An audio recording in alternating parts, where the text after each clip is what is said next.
આજના વિડીયોમાં ખૂબ જ ઉપયોગી આઈડિયા શેર કરીશ કે તમારા કામ પણ સરળ થશે અને મહેનત અને સમય પણ બચશે. તો ચાલો વિડીયોને સ્ટાર્ટ કરીએ. તો જો આ રીતે મોટા પેકેટ આવે ને પાપડ વગેરેના કે ચિપ્સ વગેરેના આપણે તળવાના લેતા હોઈએ તો તે છે ને આપણે ખોલીએ પણ આટલા બધા આપણે કોઈ પણ ડબ્બામાં ભરીએ નહીં, કેમ કે હવાઈ જાય છે. તો આ રીતે આપણે કોથળીમાં પણ રાખી શકાય. જો તેને છે ને પેક કરી શકાય. આપણે આ રીતે થોડીક જ ખોલવાની અને જેટલા પણ તમારે કાઢવા હોય ને એટલા કાઢી લેવાના. ત્યાર પછી અહીંયા છે ને આપણે એક છરીને ગરમ કરી લેવાય. જો સરસ આપણે ગેસ ઉપર ગરમ કરી અને આપણે પ્લાસ્ટિક નરમ જ હોય છે તો તમે ફેરવશો ને આ રીતે ગરમ કરીને તો તરત જ તમારે પેક થઈ જશે. જુઓ ગમે એવું પણ પેકેટ હશે ને, આપણે નૂડલ્સનું હોય કે કોઈ પણ વસ્તુનું મોટું પેકેટ હોય ને તેને આ રીતે આપણે ન ભરવું હોય ને તો આ રીતે પેક કરી શકાય. અને કોઈ પણ મોટા ડબ્બામાં આપણે પેકેટ બધા રાખતા હોય તેની સાથે આ પેકેટ આવી જાય. જુઓ ખૂબ જ સરસ આઈડિયા છે. તમે એકવાર ટ્રાય કરજો. તમારી છરી ગરમ ના કરવી હોય તો જે ચીમટો આવે ને આપણે રોટલી શેકતા હોઈએ તેનાથી પણ કરી શકાય કે ચમચીથી પણ કરી શકાય. કોઈ પણ વસ્તુથી તમે આ પેકેટને એકદમ પેક કરી શકશો. ખૂબ જ સરસ આઈડિયા છે. સારો લાગે તો લાઈક કરજો. ત્યાર પછી જો આ રીતે આપણે ક્યારેક હાથમાં વાગી જાય આપણને કોઈ પણ વસ્તુ, છરી વગેરે કે કોઈ પણ વસ્તુ વાગી જાય તો આપણે છે ને પાણીમાં તો કામ કરવાનું જ હોય, પોતું કે કચરા પોતું કે પછી વાસણ.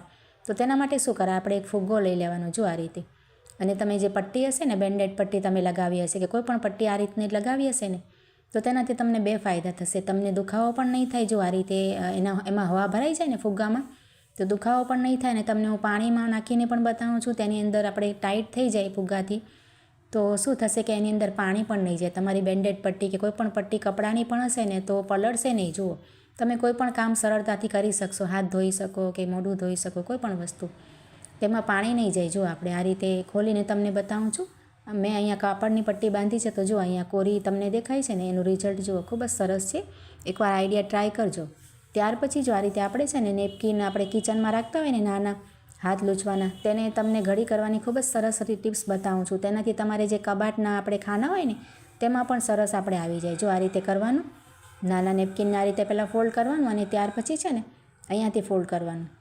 આ રીતે થઈ જાય ને આપણે ત્યાર પછી તેને આપણે ઊંધું કરી નાખવાનું. જો આ રીતે રેડી કરી અને ત્યાર પછી તેને આ રીતે ઊંધું કરી અને હવે આપણે અહીંયાથી આમ વાળતા જવાનું. સરસ આપણે કઠણ વાળવાનું એટલે સરસ તમારે ઘડી થશે, ખુલે નહીં એવી રીતે.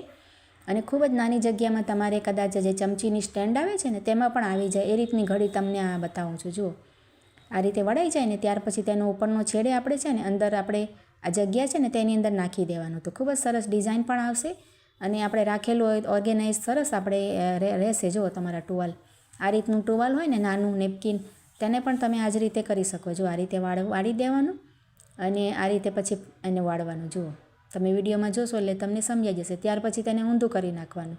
મોટા ટુવાલમાં પણ આપણે કરી શકાય, એવું નથી કે નાના ટુવાલમાં કરી શકાય. મોટા ટુવાલમાં પણ આઈડિયા કરી શકાય. જો આ રીતે ગોળ ગોળ આપણે કઠણ હાથે વાળવાનું તો ખૂબ જ તમારે આ રીતે જે કેબિનેટ આવે છે ને આપણે ચમચા ચમચીઓ રાખતા હોઈએ તેમાં પણ આ રીતે નેપકિન આવી જાય. જો આપણે ઘણા બધા લૂછવાના રાખતા હોઈએ કિચનમાં, અલગ અલગ કબાટો અને વાસણ, તો બધા નેપકિન તમારે આ રીતે આવી જશે. જુઓ ખૂબ જ નાની જગ્યામાં એકદમ સરસ અને ખુલશે પણ નહીં.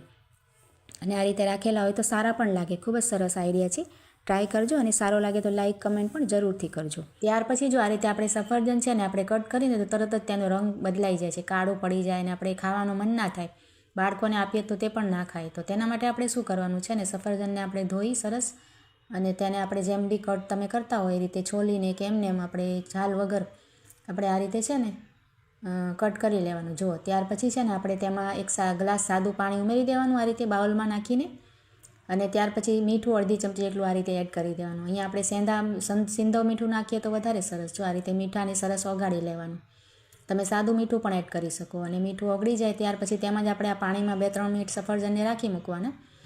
અને ત્યાર પછી આપણે છે ને 2-3 મિનિટ થઈ જાય ને એટલે આપણે આ રીતે તેને ગાળી લેવાના. કોઈ પણ ચાળણીમાં નાખી અને આપણે સફરજનને આ રીતે ગાળી લેવા એટલે બધું પાણી તેનું નીતરી જાય. જો આ રીતે અને ગાળી અને ત્યાર પછી તેમાં ઉપર છે ને આપણે સાદું પાણી 1 ગ્લાસ જેટલું એડ કરી દેવાનું એટલે મીઠાનો જે ભાગ હોય એ નીકળી જાય. અને ત્યાર પછી આપણે તેને કોરા સરસ કરી લેવાય આ રીતે.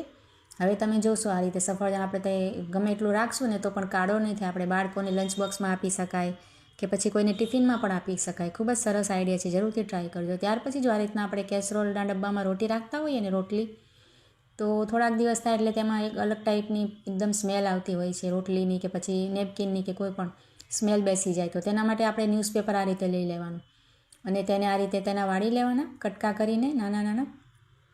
અને આ કટકાને છે ને આપણે જરાક ભીના કરી લેવાના પાણી છાંટીને, અને ત્યાર પછી આપણે તેને બંધ કરીને ઢાંકણ આ રીતે મૂકી રખાય 1 કલાક કે આ રીતે અડધો કલાક તમે રાખશો ને તો તેની બધી જે સ્મેલ હશે ને અલગ ટાઈપની આવતી હશે બધી દૂર થઈ જશે અને આપણે એકદમ સરસ થઈ જશે આપણો કેસરોલ. ત્યાર પછી આ પેપર કાઢીને આપણે સરસ ધોઈ નાખવાનું, આપણે વાસણ ધોતા હોઈએ એ રીતે.